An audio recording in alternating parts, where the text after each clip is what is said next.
So hello everyone, welcome to e शाला।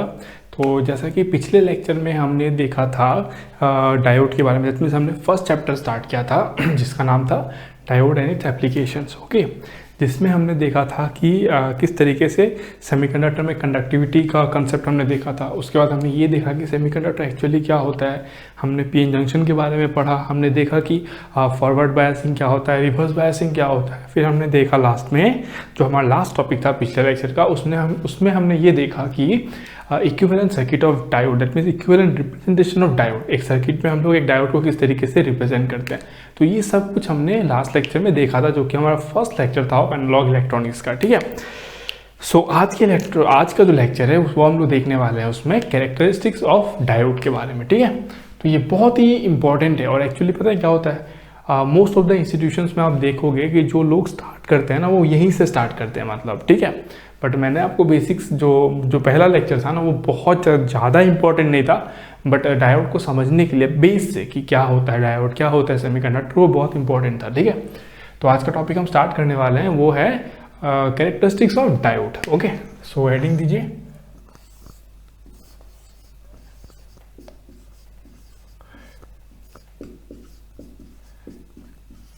Characteristics of diode.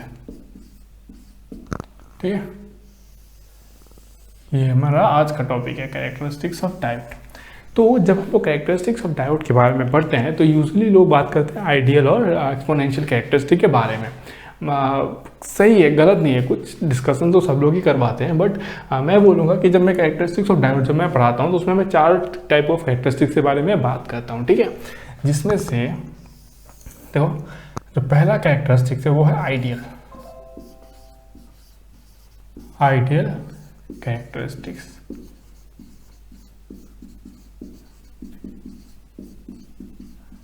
Ideal characteristic. ठीक है, जो दूसरा है वो है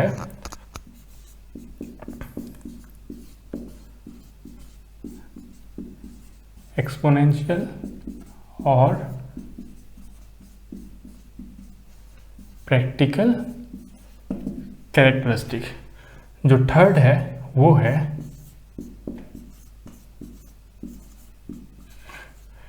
पीसवाइज कैरेक्टरिस्टिक्स। ठीक है, और जो लास्ट वन है वो है कांस्टेंट वोल्टेज कैरेक्टरिस्टिक।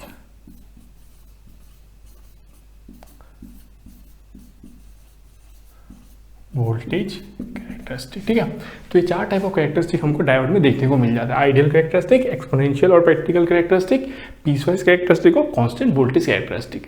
सो अभी हम लोग क्या करेंगे, एक एक कैरेक्टरिस्टिक को उठाएंगे और देखेंगे कि कौन से कैरेक्टरिस्टिक का मतलब एक्जैक्टली क्या होता है, वो क्या मीन करता है। ठीक है, तो जो हमारा फर्स्ट वन होगा, आप उसको नोट कर लीजिए, आप वीडियो को पॉज करके नोट कर सकते हो। ठीक है,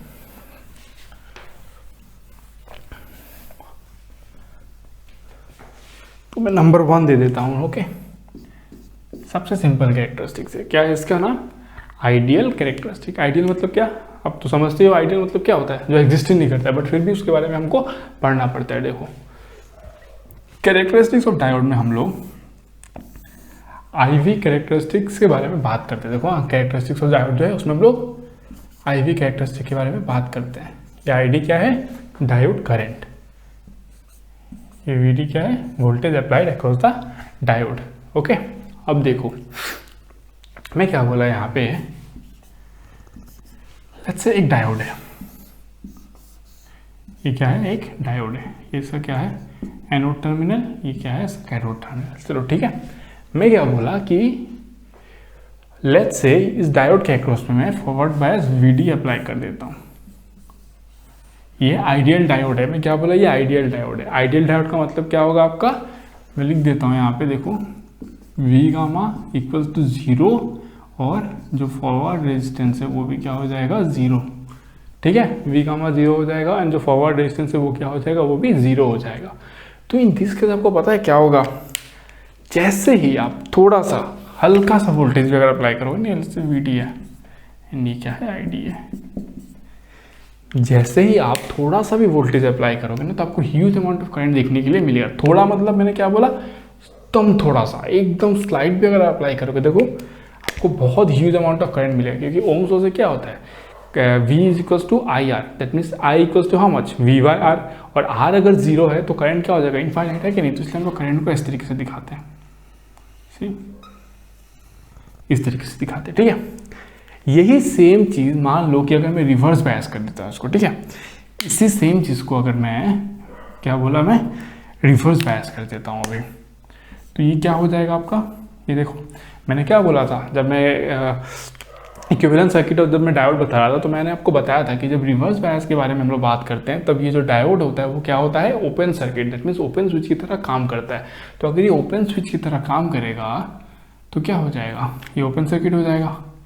पिछले केस में क्या कर रहा था, ये शॉर्ट सर्किट की तरह काम कर रहा था, इसलिए इनफाइनाइट अमाउंट ऑफ करंट जा रहा था, बैटरी के अप्लाई करते हैं, मतलब वोल्टेज सोर्स के अप्लाई होते ही। बट यहाँ पे देखो अब क्या हो रहा है, ओपन सर्किट हो गया, सॉरी ओपन सर्किट हो गया, ओपन सर्किट हो जाएगा तो क्या हो जाएगा, करंट कितना जाएगा, जीरो फ्लो करेगा, दैट मीन्स जितना भी वोल्टेज अप्लाई करो आइडियली आपका जो करंट होगा वो जीरो हो जाएगा, ठीक है।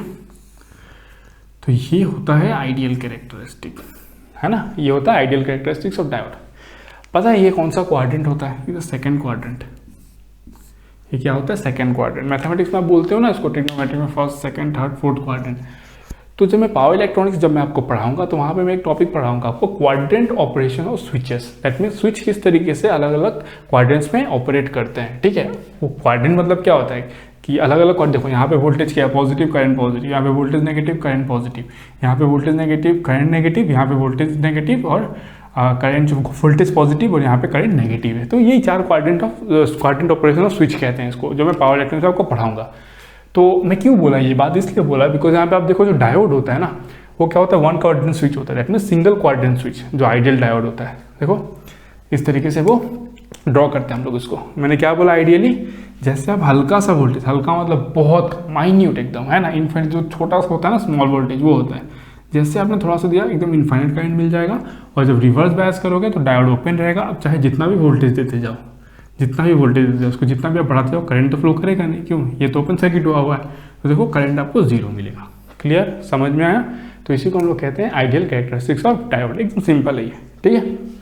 तो चलो हम लोग नेक्स्ट मूव करते हैं।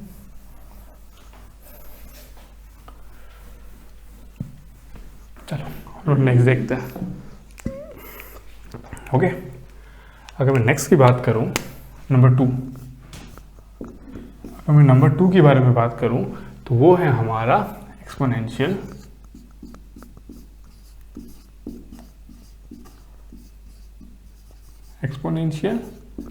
और प्रैक्टिकल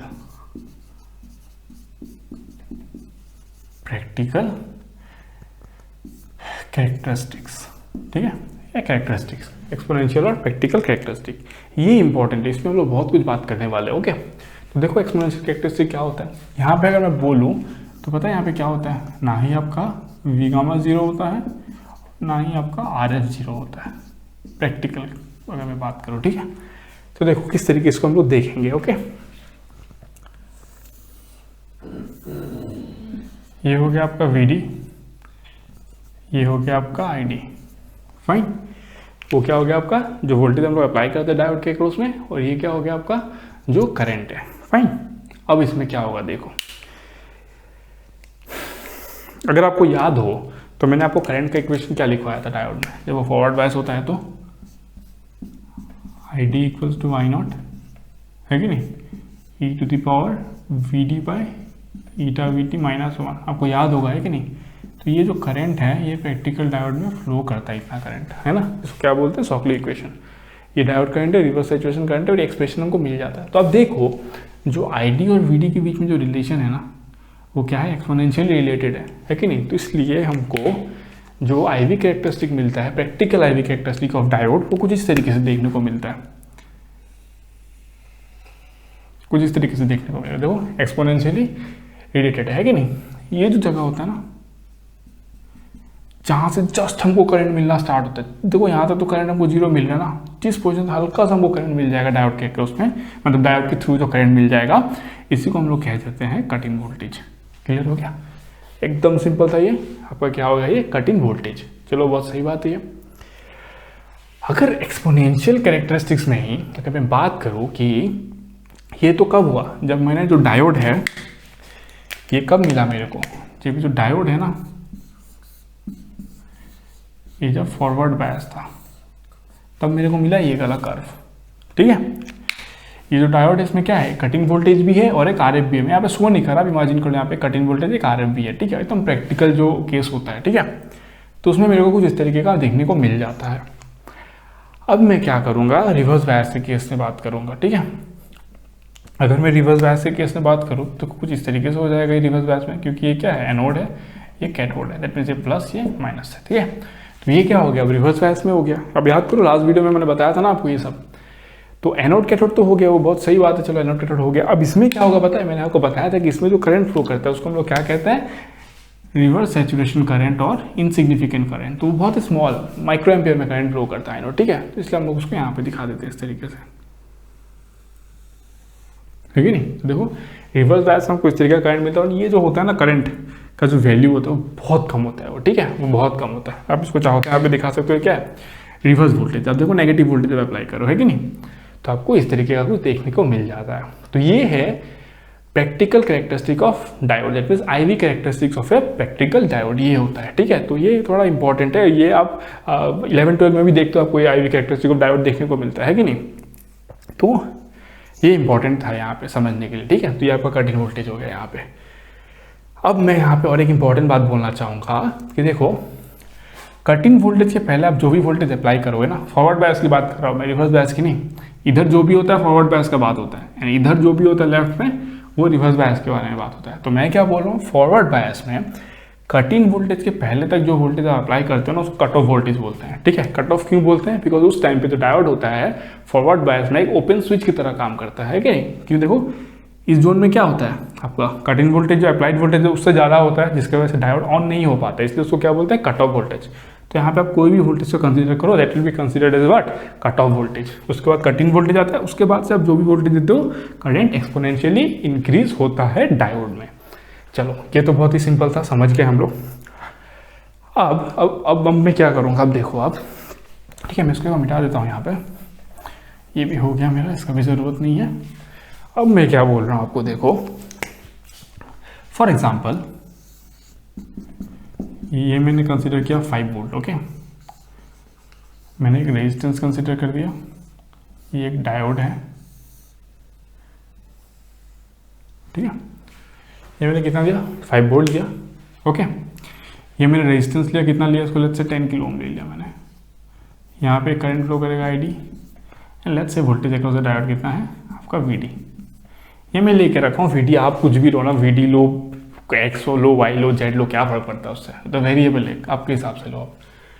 तो मैं यहाँ पे क्या लिखूंगा पता है, अगर मैं केवीएल अप्लाई करूँ तो देखो केवीएल कैसे अप्लाई करते हैं, लोअर से हायर जा रहे हो तो अब मैं क्या करता हूँ, देखो केवीएल, अब केवीएल बहुत सिंपल होता है, मैं नेटवर्क थ्योरी में आपको बताऊंगा, तो जिन लोगों को आते हैं वो तो ऑलरेडी लिख ही चुके होंगे अभी तक, तो जिनको नहीं आता मैं उनके लिए बताता हूँ वो केवीएल कैसे लिखते हैं, ठीक है। इसके बारे में मैं ज़्यादा बात नहीं करूँगा, क्यों लिखते हैं ऐसे उस पर नहीं जा रहा मैं।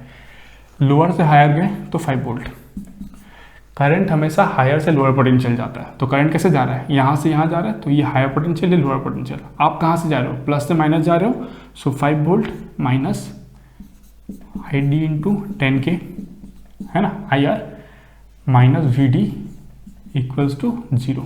ये मिला कि नहीं आपको, एकदम सिंपल सा ये, समझ में आ गया। तो ये क्वेश्चन आपको मिलता है। मैं क्या बोल रहा हूँ यहाँ पे देखो, व्हेन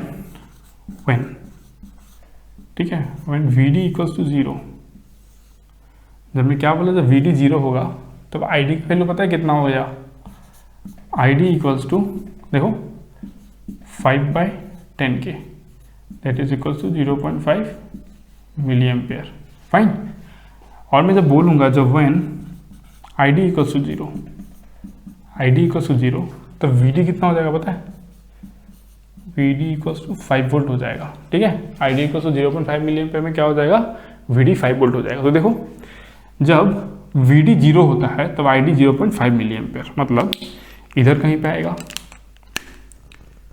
लेट्स से यहाँ पे कहीं पे आए तो 0 और 0.5 मिली एम्पेयर, ठीक है। फिर मैं क्या बोला, जब आई डी 0 होता है तो वी डी 5 वोल्ट होता है, लेट्स इधर कहीं पे 5 वोल्ट आया होगा,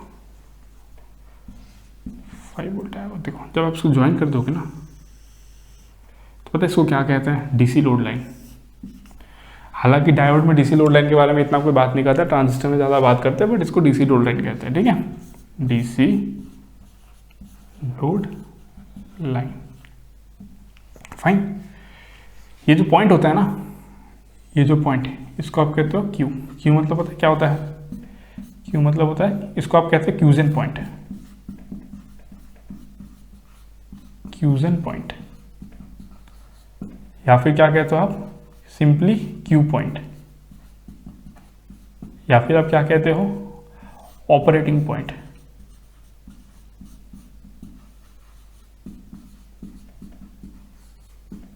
या फिर आप क्या कहते हो? बायस पॉइंट।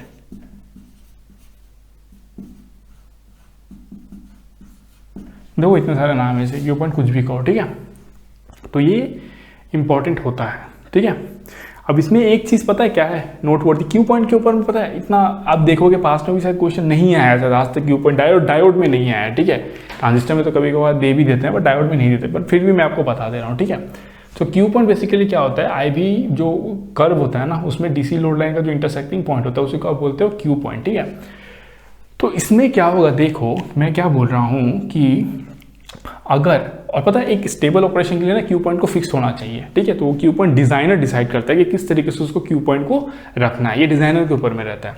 तो मैं क्या बोल रहा हूँ, अगर आपसे कोई पूछे कि क्यू पॉइंट इस कर्व में अगर शिफ्ट हो, क्योंकि क्यू पॉइंट को तो पक्का इसी कर्व में लाई करना है, वो तो इसी कर्व में लाई करेगा ना, थोड़ी कहीं बाहर में लाई कर सकता है क्यू पॉइंट, ठीक है, कर सकते हो, that will B unstable operation, ठीक है। अगर आप बोलोगे कि क्यू पॉइंट यहाँ पर लाई कर रहा है तो that is unstable, that is wrong actually, that is unstable operation, ठीक है। तो क्यू पॉइंट क्या होगा, इसी में शिफ्ट करेगा, है कि नहीं। तो अगर मैं आपको बोलूँ, ध्यान से सुनना, ठीक है, अगर मैं आपको बोलूँ कि क्यू पॉइंट लेट्स से इस कर्व पे ऊपर उठ रहा है, ऊपर की तरफ मूव कर रहा है कि नहीं, तो देखो वोल्टेज जो है वो ऑलमोस्ट कांस्टेंट ही है ना, इस जगह पे वोल्टेज तो एकदम कांस्टेंट है, बट करंट में आपको अच्छा खासा चेंज दिखेगा, है कि नहीं। तो अगर मैं डीसी रेजिस्टेंस की बात करूँ, डीसी रेजिस्टेंस, डीसी रेजिस्टेंस क्या होगा आपका, resistance equal to how much, V D by I D, है कि नहीं। तो देखो अगर क्यू पॉइंट में बोल रहा हूँ कि इधर मूव कर रहा है तो वोल्टेज देखो ऑलमोस्ट सेम रहेगा, है कि नहीं, बट आईडी में अच्छा खासा डिफरेंस आपको देखने को मिल जाएगा, है कि नहीं। देखो अगर मैं बोलूँ इसके इक्विवेलेंट क्या है, ये है, अगर क्यू पॉइंट मूव करेगा तो आईडी वाला पॉइंट भी मूव करेगा, है कि नहीं, तो आईडी का वैल्यू बढ़ जाएगा। तो आईडी का वैल्यू अगर बढ़ जाएगा तो पता है क्या हो जाएगा, जो डीसी रेजिस्टेंस है ना वो डिक्रीज हो जाएगा। तो ये कोई क्वेश्चन पूछ सकता है आपसे कि अगर ये आपको कर्व दे देगा और पूछेगा कि जब क्यू पॉइंट शिफ्ट हो रहा है तो डीसी रेजिस्टेंस पे उसका इंपैक्ट क्या होगा, है कि नहीं। तो आप क्लियरली देख सकते हो जो डीसी रेजिस्टेंस है वो क्या हो जाएगा, घट जाएगा, ठीक है। तो ये चीज़ यहाँ पे आप नोट कर सकते हो, फाइन। इतना इंपॉर्टेंट नहीं है, अगर आप इग्नोर भी करना चाहो तो इग्नोर कर सकते हो, ऐसा कोई दिक्कत नहीं है, बट ये थोड़ा मैं एक्स्ट्रा बात कर दिया है यहाँ पे, ठीक है। तो ये आप नोट कर लो अच्छे से। अब ये खत्म नहीं हुआ, ये बड़ा है अभी, ठीक है। तो देखो अभी क्या होगा, और ये सब में कंफ्यूज नहीं होना है, ये कौन सा वोल्टेज है वो क्या है, ये तो वेरिएबल है यार, आप इसको कुछ भी ले लो, इसको एक्स ले लो, इसको वाई ले लो, इसको जेड ले लो, कोई फर्क पड़ता है कौन सा, कुछ भी नहीं फर्क पड़ता है, long as your understanding is clear. वो कन्वेंशन होता है कि हम लोग रेजिस्टेंस को आर से डिनोट करते हैं, करंट को आई से डिनोट करते हैं, वोल्टेज को वी से डिनोट करते हैं, वोल्टेज को डायोड को वीडी से डिनोट करते हैं, तो वो सब कन्वेंशन है। आपका अंडरस्टैंडिंग में कुछ भी गलत नहीं होना चाहिए, बस कन्वेंशन से क्या फ़र्क पड़ता है, आप एक्स लो, वाई लो, जेड लो, उसका मीनिंग तो सेम ही निकलेगा ना। इसीलिए कहते हैं ना कि बेसिक कंसेप्ट पे फोकस करना चाहिए, बेसिक कंसेप्ट फोकस अगर आप करोगे तो कोई दिक्कत नहीं है, ठीक है। ओके, तो एक्सपोनेंशियल कैरेक्टरिस्टिक के बारे में मैंने आपको बता दिया क्यों एक्सपोनेंशियल मिलता है, क्योंकि वो डायोड इक्वेशन उस तरीके से, डायोड इक्वेशन में एक बात बता रहा हूँ, डायोड इक्वेशन में प्रूफ नहीं करता, उसकी कोई नीड नहीं है, ठीक है। अब देखो मैं क्या बोल रहा हूँ, एक्सपोनेंशियल कैरेक्टरिस्टिक के बारे में बात हो रहा है, खत्म नहीं हुआ, ये बड़ा टॉपिक है थोड़ा। तो एक्सपोनेंशियल कैरेक्टरिस्टिक में देखो मैं क्या बोला, ठीक है, ये मैं थोड़ा बड़ा करके ड्रॉ करूँगा, ठीक है। ये देखो क्या है, ये आईडी है, ये क्या है, वीडी है, ठीक है। वो जो वोल्टेज आप अप्लाई कर रहे हो डायोड के क्रॉस में वो है, और वीडी लो, वी लो, कुछ मैं बार बार बोल रहा हूँ, इसमें कंफ्यूज मत हो, वीडी, अब चीज़ों को समझो क्या हो रहा है कि नहीं। तो आईडी वीडी मैंने ले लिया, अब कभी कभी देखो कोई वीवी ले लेता है तो लो यार क्या दिक्कत है उसमें, कुछ भी दिक्कत नहीं है ना। तो मैं क्या बोला, देखो मैं यहाँ पे कर्व ड्रॉ कर रहा हूँ, देखना, हाँ मेरा पहला कर्व कुछ ऐसा है, मेरा दूसरा कर्व कुछ ऐसा है, मेरा तीसरा कर्व कुछ ऐसा है। सिमिलरली मैंने इधर भी ड्रॉ किया,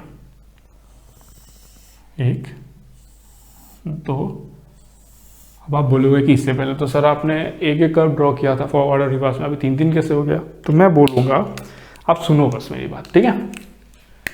ये मैंने ड्रॉ किया टेम्परेचर लेट्स से T1 पे, ये मैंने ड्रॉ किया एट टेम्परेचर T2, ये मैंने ड्रॉ किया टेम्परेचर T3। सिमिलरली यहाँ पे ये T1 टेम्परेचर पे आया, ये T2 टेम्परेचर पे आया, ये T3 टेम्परेचर पे आया। और पता है ये T1 T2 T3 में रिलेशन क्या है? जो T3 है ना that is greater than T2, that is greater than T1, ठीक है। T is what? टेम्परेचर। अब देखो क्या हो रहा है, क्यों करा रहा हूं मैं ये चीज, वो आपको समझना है, ठीक है। पहले मैं बात करता हूँ फॉरवर्ड बायस की, ठीक है। मैं फॉरवर्ड बायस की बात कर रहा हूँ बस।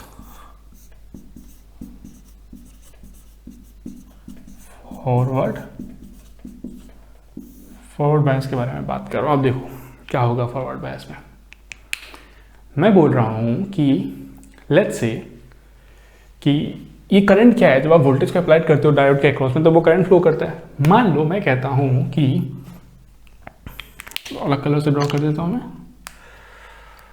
इसको मैं रेड से ड्रॉ कर देता हूँ। चलो, मैं क्या बोला कि वोल्टेज कांस्टेंट है। मैंने क्या बोला? वोल्टेज कांस्टेंट है। ये कोई पर्टिकुलर वी वोल्टेज है, जो भी है अपन को क्या लेना है, बट ये वी वोल्टेज है लेट्स से, ठीक है। तो देखो ये जो कर्व है जो टेम्परेचर T1 की वजह से आया था वो उसको यहाँ पे कट किया, T2 को यहाँ पे कट किया एंड T3 को यहाँ पे कट किया, है कि नहीं? तो मैं इसे क्या कहना चाह रहा हूँ वो समझो आप। देखो हाँ, मैं ये कह रहा हूँ कि जब एक डायोड ध्यान से सुनना एकदम, ठीक है, ठंडा दिमाग करके, कूल, फिर सुनो। जब फॉरवर्ड बायस में आप एक डायोड के अक्रॉस में जब वोल्टेज को अप्लाई करते हो, मैं क्या बोला? डायोड है उसके अक्रॉस में आपने फॉरवर्ड वोल्टेज को अप्लाई किया, ठीक है। तो इन दैट केस क्या होगा आपको पता है? अगर आप चाहते हो कि आप जो वोल्टेज सोर्स जो आपने अप्लाई किया है वो कांस्टेंट रहे, बट आप चाहते हो कि आपका डायोड के थ्रू जो करंट है वो बढ़ जाए, है कि नहीं? तो आप क्या करोगे? उसके लिए टेम्परेचर को इंक्रीज करोगे। दैट मीन्स मेरा कहने का मतलब ये हुआ कि देखो जब T1 टेम्परेचर था तो उस पर्टिकुलर वोल्टेज पे जो करंट था वो इतना था, है कि नहीं? देखो इतना था, दिस लेंथ, कितना? This length. जब आपने टेम्परेचर को इंक्रीज कर दिया T2 पे तो कितना हो गया पता है? This length. मतलब क्या? करंट बढ़ गया। फिर जब आपने T3 इंक्रीज कर दिया टेम्परेचर, तो करंट देखो कितना बढ़ गया, है ना? तो मैं ये कहना चाहता था कि फॉरवर्ड बायस में, है कि नहीं, अगर टेम्परेचर अगर इंक्रीज हुआ बाय 5 डिग्री सेल्सियस तो पता है करंट क्या हो जाएगा? ID will be doubled. समझ में? जब टेम्परेचर इंक्रीज होगा बाय 5 डिग्री सेल्सियस अप्रोक्सीमेटली, तब जो करंट हो जाएगा वो क्या हो जाएगा? डबल हो जाएगा, ठीक है। ये कब होगा? At constant voltage, at constant voltage VD equals to V volt से, at VD equals to V volt पे, ठीक है। VD इक्वल्स टू कोई पर्टिकुलर V वोल्ट पे, वोल्ट चलो हटा देता हूँ इसको, यूनिट है volt. VD equals to V पे देखो आपको क्या मिल गया? अगर टेम्परेचर इंक्रीज होगा बाय 5 डिग्री सेल्सियस तो करंट विल बी डबल। एकदम सिंपल आपको दिखाई दे रहा है वहां से। अब नेक्स्ट केस में मैं क्या बोल रहा हूँ आपको देखना। लेट्स से आपको करंट कांस्टेंट रखना है, तो देखो इस T3 टेम्परेचर पे यहाँ पे हमको एक पॉइंट मिला, इस T2 टेम्परेचर पे यहाँ पे एक पॉइंट मिला, इस T1 टेम्परेचर पे हमको यहाँ पे एक पॉइंट मिला। क्लियर है? एकदम सही है। ये क्या मीन कर रहा है? ये मीन कर रहा है कि मान लो कि एक डायोड आपका फॉरवर्ड बायस में है। मैं क्या बोला? एक डायोड है, एक प्रैक्टिकल डायोड है, वो लेट्स से आपका फॉरवर्ड बायस पे है, ठीक है। ये फॉरवर्ड बायस पे है, तो मैं क्या बोला कि अगर आप चाहते हो कि इसके थ्रू जो करंट फ्लो कर रहा है ना ID, इसके थ्रू जो करंट फ्लो कर रहा है ID वो सेम रहे, बट आप चाहते हो कि आप वोल्टेज को डिक्रीज करो। ऐसे नॉर्मली क्या होगा? अगर हम कांस्टेंट टेम्परेचर की बात करें, अगर टेम्परेचर कांस्टेंट है तो अगर VD को अगर डिक्रीज करोगे तो ID तो पक्का घटेगा ही, उसमें तो कोई डाउट ही नहीं है कि नहीं? बट आप चाहते हो कि आपका ये फिक्स, मतलब सॉरी करंट फिक्स रहे, बट ये आपका क्या होना चाहिए? मतलब आप इसको कैसे भी मॉड्यूलेट करो। मेरे कहने का मतलब ये है कि आप चाहते हो इन दिस केस क्या करंट आपका कांस्टेंट रहे, है कि नहीं? करंट आपका कांस्टेंट रहे और वोल्टेज तो आपको तब क्या हो जाएगा, पक्का आप टेम्परेचर जब चेंज कर रहे हो तो वोल्टेज तो कुछ तो चेंज आएगा। जैसे कि पहले केस में क्या आया था, आप चाहते थे कि आपको कांस्टेंट वोल्टेज में ही डिफरेंट करंट मिले, तो टेम्परेचर के साथ आपने देखा कि अगर टेम्परेचर को आपने 5 डिग्री सेल्सियस बढ़ाया तो आपका करंट कितना हो गया, डबल हो गया। इन दिस केस हम लोग क्या कर रहे हैं, करंट को कांस्टेंट रख रहे हैं बट टेम्परेचर तो बढ़ रहा है ना, टेम्परेचर तो बढ़ रहा है, तो उसमें क्या होगा देखो क्लियरली आपको दिख रहा है कि नहीं, ये सेम करंट, ध्यान से सुनना आप, सब क्लियर हो जाएगा। ये सेम करंट पाने के लिए आप T1 टेम्परेचर पे इतना वोल्टेज दे रहे थे, देखो इतना ज़्यादा वोल्टेज, सॉरी, वही सेम करंट को पाने के लिए आप T2 टेम्परेचर में देखो कम वोल्टेज दे रहे हो, वही सेम करंट को पाने के लिए आप T3 टेम्परेचर में और भी कम वोल्टेज दे रहे हो। क्लियर, समझ में आया? दैट मीन्स मैं ये कहूँगा, ये आपका पहला पॉइंट था, ठीक है, ये आपका फर्स्ट पॉइंट था। सेकेंड में ये कहूँगा, अगर टेम्परेचर इंक्रीज होता है by 1 degree Celsius, sir approximate data है, बाय 1 डिग्री सेल्सियस, तो पता है क्या हो जाएगा, VD will decrease by 2.3 milli volt. समझ में आया? इसमें क्या होगा, आप देखो कि सेम करंट पाने के लिए अगर टेम्परेचर 1 डिग्री इंक्रीज कर रहे हो तो ये डिफरेंस कितना हो जाएगा, 2.3 milli volt. That mean voltage उतना कम जाएगा, उतना टाइम्स नहीं कमेगा, उतना वैल्यू कम जाएगा उसका 2.3 मिली वोल्ट। तो ये मेरे को समझाना था यहाँ पे, ये बहुत ही इंपॉर्टेंट है, इस पर ट्रिकी क्वेश्चन बन सकता है टेम्परेचर को लेके, करंट को लेके, वोल्टेज को लेके, ठीक है। अब आ जाते हैं हम लोग रिवर्स बायस में। फॉरवर्ड बायस तो मैंने बात कर लिया, अब मैं बात कर रहा हूँ रिवर्स बायस के बारे में। देखो रिवर्स बायस, ठीक है, इसको मैं मिटा देता हूँ।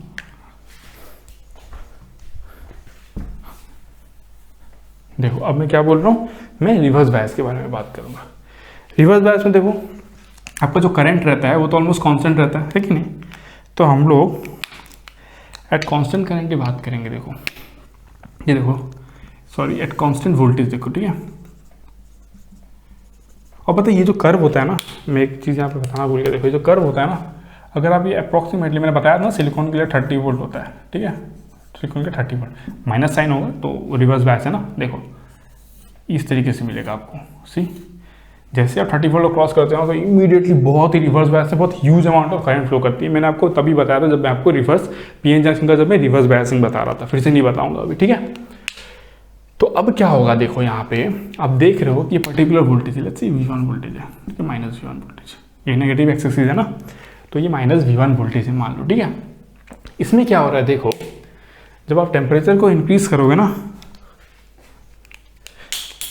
सॉरी, जब आप टेम्परेचर को इंक्रीज करोगे ना, जब टेम्परेचर को आप इंक्रीज करोगे बाय 10 डिग्री सेल्सियस, तो पता है current will be double, ID जो है विल बी डबल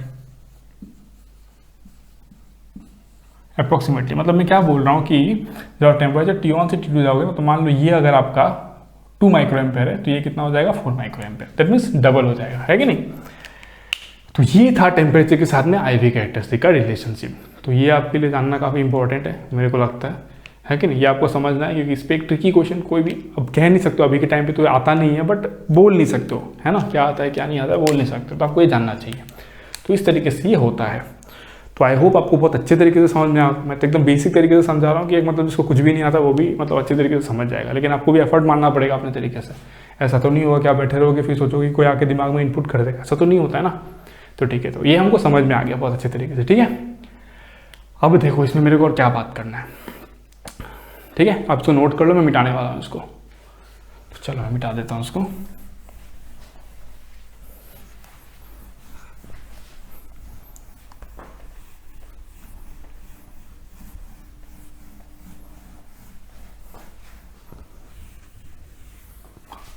चलो फाइन। अब मैं क्या करने वाला हूँ, देखो मैं क्या बोल रहा हूँ कि ये आपको मिला था ना Shockley equation, ID equals to I0 e to the power, मैं एक डेरिवेशन करने वाला हूँ यहाँ पे, e to the power VD by eta VT minus 1, ठीक है। पता है जनरली हम लोग दो टाइप के एनालिसिस करते हैं, एक होता है स्मॉल सिग्नल एनालिसिस, एक होता है large signal analysis. Large signal analysis मतलब DC एनालिसिस। उसमें क्या होता है पता है आपका, जो VD होता है ना वो VT से काफ़ी ज़्यादा होता है, क्योंकि VT क्या होता है 26 मिली वोल्ट होता है सिलिकॉन के लिए, और ये VD क्या होता है वोल्ट में होता है और मिली वोल्ट में होता है। सो ओवरऑल ये जो वैल्यू होता है ना वो काफ़ी ज़्यादा होता है, ठीक है। तो हम लोग क्या लिख सकते हैं, approximately equals to I0 e to the power VD by eta VT approximately, क्योंकि वंस ही वैल्यू है ना वो बहुत अच्छा खासा बड़ा होता है, ठीक है।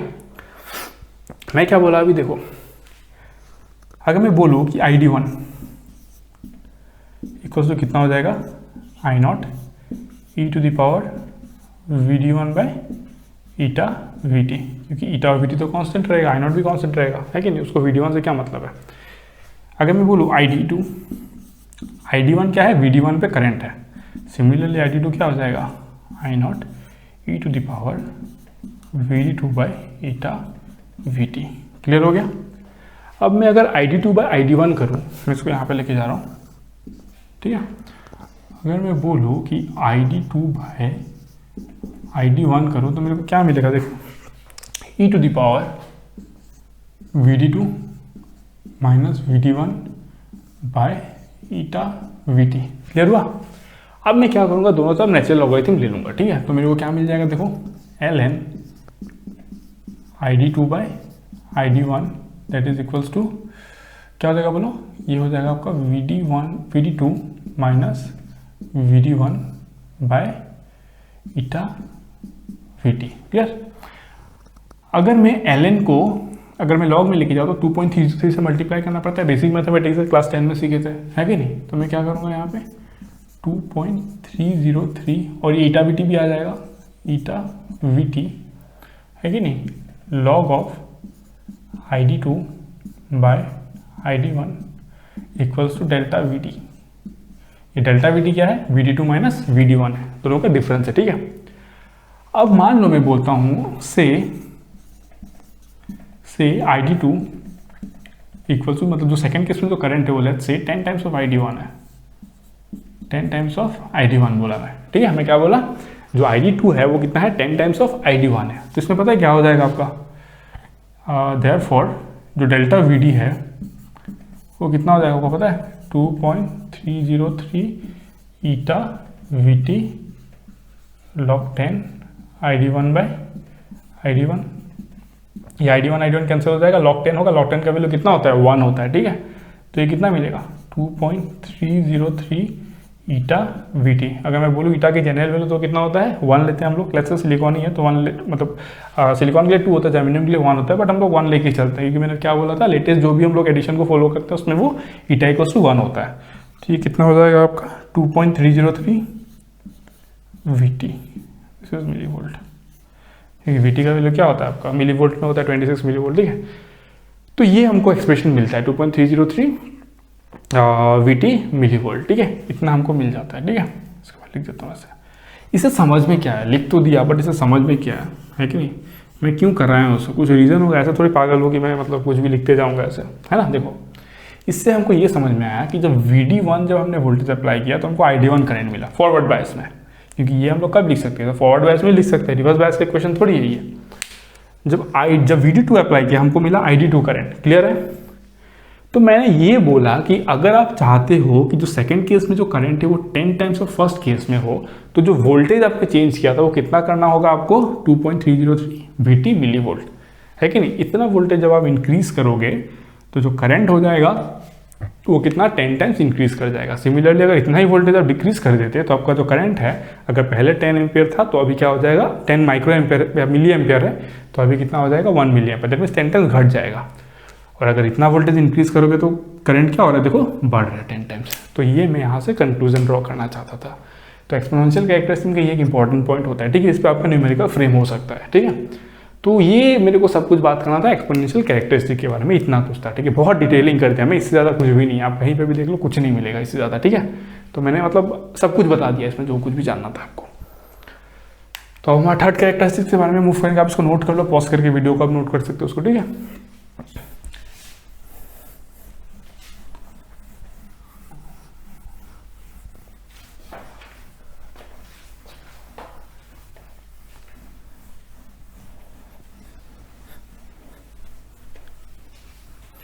अब देखो जो हमारा थर्ड कैरेक्टरिस्टिक है वो है पीसवाइज कैरेक्टरिस्टिक, पीसवाइज कैरेक्टरिस्टिक, ये कैरेक्टरिस्टिक है, ठीक है। अब देखो पीसवाइज कैरेक्टरिस्टिक क्या होता है। पीसवाइज बेसिकली क्या होता है पता है, पीसवाइज मतलब मैथमेटिक्स में एक फंक्शन होता है, जब आप फंक्शन को ब्रेक करके लिखते हो, दैट मींस आप मैथमेटिक्स में लिखते हो ना कभी f of x equals to something when एक कंडीशन लगाते हो, equals to this when this equals to this when this, है ना। या फिर लिखते हो f of x equals to something when this equals to this else this. इस तरीके के फंक्शन को लोग क्या बोलते हैं, पीसवाइज डिफाइंड फंक्शन बोलते हैं। तो यहाँ पे भी कुछ वैसा ही कहानी है। कहानी क्या है देखो, अगर मैं यहाँ पे एक वोल्टेज सोर्स लगा देता हूँ, जैसे ये V है, ठीक है, मैं क्या बोला, ये VD ले लो या V ले लो, कुछ भी ले लो यार, क्या फ़र्क पड़ता है। ये रेजिस्टेंस है, ये एक डायोड है, ये डायोड का कट इन वोल्टेज कितना है, V गामा है, ये कितना है आपका RF रेजिस्टेंस, मान लो ये डायोड पे मान लो RF रेजिस्टेंस है, ठीक है। ये आपका क्या है, ID है। आप RF को यहाँ पे दिखाओ, यहाँ पे दिखाओ, क्या फ़र्क पड़ता है उससे। आप बोलोगे कि सर ये तो V गामा के साथ लिखना चाहिए, तो लिखो यहाँ पे यार, क्या फ़र्क पड़ता है उससे, है ना। और ये क्या आपका कट इन वोल्टेज है, दैट मीन्स ये फॉरवर्ड बायस है, तो मैं इसको कैसे रिप्लेस कर सकता था, एक्चुअली इसको मैं ऐसे रिप्लेस कर सकता था ना, है ना, V गामा, इस तरीके से मैं इसको रिप्लेस कर सकता हूँ सर्किट में। तो चलो ठीक है, मैं यहाँ पे KVL लगाता हूँ। देखो KVL क्या होगा, VD minus V gamma by RF that is equal to how much ID, है ना। हेयर उल्टा लिख दिया ना मैं, चलो कोई नहीं है। ID क्या होगा, VD minus V gamma by RF, basic है, voltage difference by resistance RF, वो क्या हो गया आपको, ID मिल गया, ठीक है। चलो ठीक है, मैं क्या बोला, ID equals to VD minus V gamma by RF, ये तब वैलिड है जब आपका VD जो है वो V गामा से बड़ा है ना। तो VD जो है V गामा से बड़ा है, तभी हम लोग इस करंट को लिख सकते हैं, अदरवाइज करंट तो फ्लो ही नहीं करेगा, अदरवाइज क्या हो जाएगा, जीरो हो जाएगा। इक्वल्स टू जीरो कब, जब VD less than equal V gamma हो जाएगा। मैंने बताया था VD equals to V gamma में जो करंट फ्लो करता है फॉरवर्ड बायस पे, उसको हम लोग क्या बोलते हैं, सिग्निफिकेंट करंट बोलते हैं। वो कितना होता है, 0.5 से 1% of ID current, that means वो कितने में होता है, माइक्रो एम्पियर में होता है, ठीक है। तो ये बन गया, देखो इसी को कहते हैं पीसवाइज डिफाइंड फंक्शन, है ना। ये पीसवाइज कोई डायोड का टर्म नहीं है, ये मैथमेटिक्स का टर्म है, पीसवाइज डिफाइंड फंक्शन, है ना। आप ये 11-12 में जब सेट रिलेशन एंड फंक्शन जब क्लास 11 में जब पढ़ते हो, तो फंक्शन में आपको सब टाइप का फंक्शन मिलता है ना, मॉडुलस फंक्शन मिलता है, greatest integer, least integer, piecewise defined function, तो इस टाइप का फंक्शन आपको मिलता है वहाँ पे। तो देखो ये पीसवाइज डिफाइंड फंक्शन हो गया। अब इसको प्लॉट कैसे करेंगे, देखो अगर मैं बोलूँ, पता है चीज़ें बहुत आसान होती है, मैं कितना कूल होकर पढ़ा रहा हूँ ना, तो मैं एक फ्लो में पूरा पढ़ाते जा रहा हूँ, तो जब आप पूरा अच्छे तरीके से समझ जाते हो ना, तो उसके बाद आपको कुछ प्रॉब्लम नहीं होता, आप कर सकते हो स्मूथली। बस जो रट्टा मारता है, जो याद करता है, फिर उसके लिए दिक्कत हो जाता है, क्योंकि वो कन्फ्यूज हो जाएगा, कब कहाँ पे क्या कैसे यूज़ करना है, पूरा कन्फ्यूज हो जाएगा। लेकिन अगर आपका कंसेप्ट क्लियर है ना, तो आप एकदम वन स्टेप में, मतलब बिना रुके आप चीज़ों को कर सकते हो। कुछ भी याद नहीं करना है, कुछ भी नहीं, आप खुद ही सोचो। पिछले अभी तक हम लोगों ने 2 घंटे में कुछ भी ऐसा मैंने बोला कि आपको याद करना है, बस एक डायोड इक्वेशन था, मैंने बोला कि वो याद कर देना, और कभी कभी वो इक्वेशन भी दे दिया जाता है ना। तो ऐसा ही है। देखो मैं क्या बोला, इसको थोड़ा बड़ा बनाते हैं, ठीक है। ये हो गया आपका ID, ये हो गया आपका VD। देखो मैं क्या बोला, करंट कितना है, 0 है, कब, जब तक VD less than equals V gamma है। तो मान लो यहाँ पे V गामा है आपका, क्या है ये, V गामा है, ठीक है। तो वहाँ तक करंट का वैल्यू कितना है, 0 है।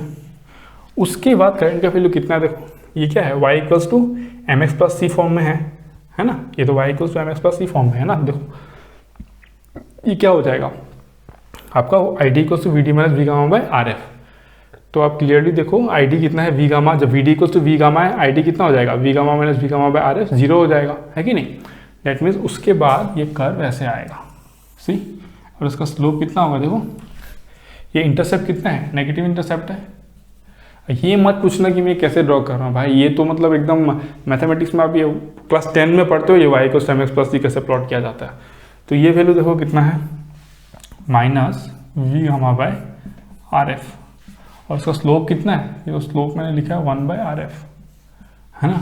ये मत पूछना कि ये कैसे ड्रॉ किया, तो डिजास्टर हो जाएगा फिर, ठीक है। तो ये हमको मिलता है पीसवाइज डिफाइंड कैरेक्टरिस्टिक। तो इसी को कहते हो आप क्या, पीसवाइज डिफाइंड कैरेक्टरिस्टिक। यहाँ पे आपने क्या कंसीडर किया, यहाँ पे आपने कंसीडर किया जो वी गामा है not equal to 0, R F जो है वो भी नॉट इक्वल टू 0। तो आप अब मेरे से पूछ सकते हो कि सर आपने जब एक्सपोनेंशियल कैरेक्टरिस्टिक कराया था उसमें भी यही कंडीशन था, पीसवाइज में भी यही कंडीशन है, फिर दोनों में डिफरेंस क्या है? दोनों में डिफरेंस ये है कि ये जो है ना ये अप्रॉक्सीमेट कर्व है। देखो आपको अगर याद होगा तो लास्ट कर्व मैंने ड्रॉ कराया था इससे पहले, वो ऐसा कुछ था, है कि नहीं? तो देखो ये ऊपर की तरफ चला जाएगा, अभी इतना ज़्यादा स्लैंट नहीं होता, ऐसे होता है, अप्रॉक्स बता दे रहा हूँ मैं, ठीक है। तो ये था आपका एक्सपोनेंशियल कैरेक्टरिस्टिक। उसी का जो अप्रॉक्स वर्जन होता है वो होता है आपका पीसवाइज डिफाइंड कैरेक्टरिस्टिक्स। तो बेसिकली पीसवाइज डिफाइंड कैरेक्टरिस्टिक क्या होता है आपका? Approximation to the exponential characteristic. Clear हुआ अभी एकदम? तो देखो ये आपको समझ में आया क्या था? कुछ भी था इसमें डिफिकल्ट? सब तो ईजी है। अब देखो मैं क्या बोल रहा हूँ, ये थर्ड हो गया, ठीक है। पीसवाइज में मेरे को इससे ज़्यादा बात कुछ करना ही नहीं था, एकदम इतना ही बस आपको समझना था। अब मैं क्या बोल रहा हूँ कि देखो अगर मैं बोलता हूँ आपसे कि लेट्स से कि आपको जो डायोड दिया गया ना नंबर 4 लेता हूँ मैं अभी यहाँ पे, ठीक है। नंबर 4 है यहाँ पे, देखो पीसवाइज के बाद मैंने क्या बताया था? कांस्टेंट वोल्टेज कैरेक्टरिस्टिक, ठीक है। कांस्टेंट वोल्टेज कैरेक्टरिस्टिक, इसमें पता है क्या होता है? V gamma not equal to 0 but R F equal to 0 हो जाता है।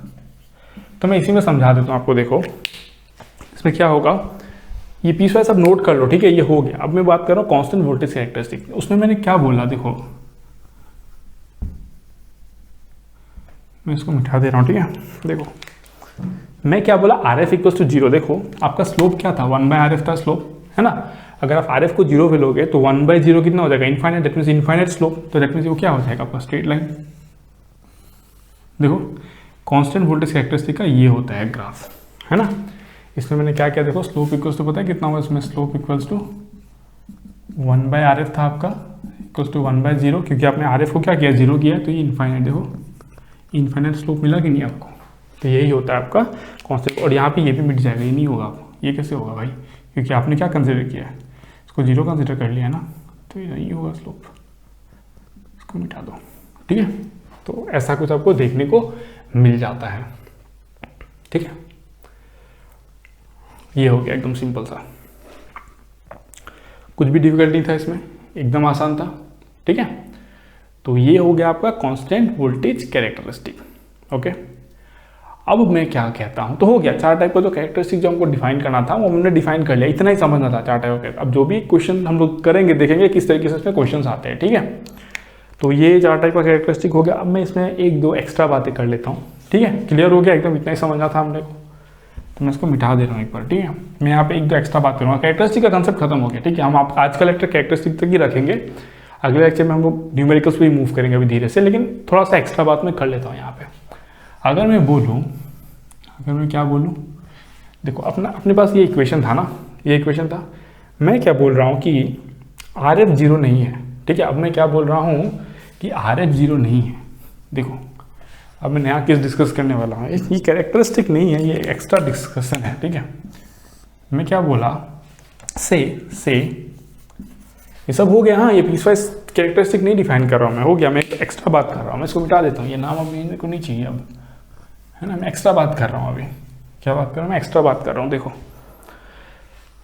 ये इससे मेरे को बात करना। देखो मैं क्या बोला कि वी गामा 0 है, RF 0 नहीं है। तो मुझे आईडी क्या मिलेगा? VD/RF। देखो ये क्या है? Y इक्वल्स टू X/M, है ना। Y इक्वल्स टू मतलब MX इस फॉर्म में है ये, ठीक है। तो M का वैल्यू कितना है? 1/RF है, और X का वैल्यू कितना है? VD है, ठीक है। दैट मीन्स मेरे को एक स्ट्रेट लाइन मिलेगा। क्लियर सा बात है, स्ट्रेट लाइन मिलेगा मुझे। देखो ये मैं कब की बात कर, जब V gamma equals to 0, RF not equals to 0। तो इस केस में आईडी क्या मिल रहा है मुझे? आईडी इक्वल्स टू क्या मिल रहा है मुझे? VD/RF।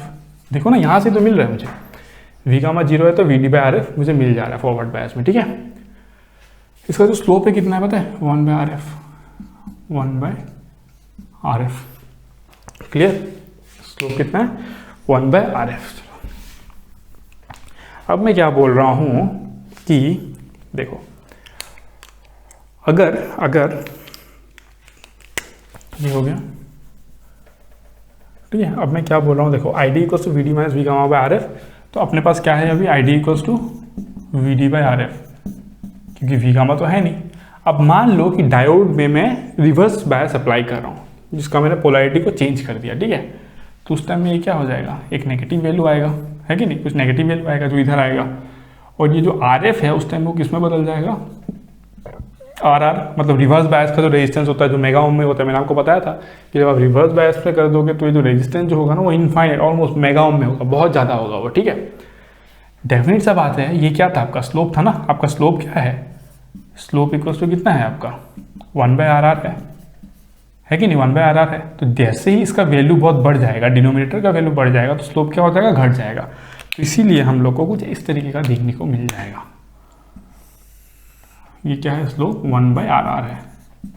ये कौन सा रेजिस्टेंस है, रिवर्स बायस में जो रेजिस्टेंस जो डायोड प्रोवाइड करता है, ठीक है, वो है। तो मैंने ये क्यों बताया, मैं इसलिए बताया कि देखो ये जो स्लोप है ना 1 by R F, 1 by R F जो स्लोप है वो देखो क्लियरली इससे बड़ा है 1 बाय आर आर से, है कि नहीं। 1 बाय आर आर से वो स्लोप क्या है, बड़ा है ना। ये स्लोप देखो कितना कम है, ये स्लोप क्या है, ज़्यादा है आपका, है कि नहीं, और स्लोप कम है, ये वाला, ये एंगल कम है। तो अगर मैं इसको उल्टा कर देता हूँ तो ये क्या हो जाएगा, देखो देयरफॉर आर एफ जो है वो लेस देन आर आर, और क्यों ना हो, ये तो होना ही था। मैंने आपको पहले बताया था जो फॉरवर्ड स्टैटिक रेजिस्टेंस जो होता है, डीसी रेजिस्टेंस जो होता है डायोड का, वो काफ़ी कम होता है, आपको देखने को मिलेगा ओम में होता है, बहुत छोटा वैल्यू होता है वो, ठीक है। लेकिन अगर ये रिवर्स बायस के केस में जो रेजिस्टेंस जो डायोड प्रोवाइड करता है वो क्या होता है, मेगा ओम में होता है। तो और आइडियल केस में तो हम लोग इनफाइनाइट लेते हैं उसको, है कि नहीं, और इसी को हम लोग आइडियल केस में क्या लेते हैं, फॉरवर्ड रेजिस्टेंस को 0 लेते हैं। तो यही मेरे को बताना था, देखो। तो इस तरीके से कभी आपसे पूछा जा सकता है, ठीक है। जब वी गामा, ये कैरेक्टरिस्टिक का पार्ट नहीं है, बट मैंने एक्स्ट्रा बता दिया। कैरेक्टरिस्टिक में 4 टाइप के कैरेक्टरिस्टिक होते हैं, ठीक है। तो ये हमको समझना था यहाँ पे, तो बहुत ही सिंपल था, कुछ डिफिकल्ट नहीं था। कैरेक्टरिस्टिक ऑफ डायोड में यही आता है, ठीक है। तो मैं एक बार क्विक रिकैप कर देता हूँ, अभी का वीडियो यहीं पे खत्म करता हूँ, काफ़ी टाइम हो गया अभी, ठीक है। तो मैंने कहाँ से स्टार्ट किया, कैरेक्टरिस्टिक ऑफ डायोड से, जहाँ पे मैंने आइडियल कैरेक्टरिस्टिक के बारे में बात किया। फिर उसके बाद में एक्सपोनेंट, वहाँ पे तो कुछ डिफिकल्ट था नहीं, मैंने आपको बताया। जब आइडियल कैरेक्टरिस्टिक ऑफ डायोड की बात करते हैं तो वो क्या होता है, single quadrant operation of switches होता है। वो मैं आपको पावर इलेक्ट्रॉनिक्स में बताऊंगा जब मैं क्वाड्रेंट ऑपरेशन ऑफ स्विच पढ़ाऊंगा। फिर मैंने देखा कि एक्सपोनेंशियल और प्रैक्टिकल कैरेक्टरिस्टिक आपको बताया, उसमें आपने देखा कि किस तरीके से टेम्परेचर का क्या इफेक्ट पड़ा, डीसी लोड लाइन के बारे में बताया मैंने।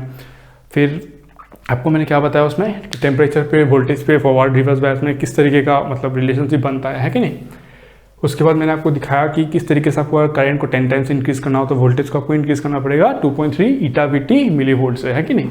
तो वो भी मैंने आपको बताया। फिर पीस वाइज के बारे में बताया कि क्या होता है एग्जैक्टली पीस वाइज, है ना। फिर उसके बाद में कांस्टेंट वोल्टेज बैटरी के कैरेक्टरिस्टिक के बारे में मैंने आपको बताया। फाइनली लास्ट में एक एक्स्ट्रा जो शॉर्ट एक टॉपिक था, छोटा सा कंसेप्ट, वो मैंने आपको यहाँ पे बता दिया, ठीक है।